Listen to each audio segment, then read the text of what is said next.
আমার ভাইরা, মুসলমান নববর্ষ উদযাপনের সাথে মুসলমানের কিসের সম্পর্ক?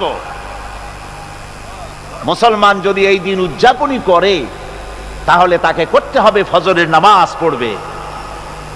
মুসলমান নববর্ষ উদযাপন করবে, ফজরের নামাজ পড়বে, তারপরে কোরআন শরীফ তেলাওয়াত করবে, দরুদ শরীফ পড়বে, আল্লাহর দরবারে হাত তুলে বলবে, রব্বুনা রাব্বিন, একটি বছর পার করে দিলাম, নাফরমানি ছাড়া কিছুই তো করি নাই, বিগত বছরে যা করেছি মাফ করে দাও, আগামী বছরটা গোটা জাতি আর দেশের জন্য কল্যাণকর মঙ্গলময় করে দাও। এটাই তো বলা উচিত ছিল নাকি বলে? তা না করে, তা না বলে বৈশাখের পরিচালককে না ডেকে সরাসরি বৈশাখকে আহ্বান করা হয়েছে।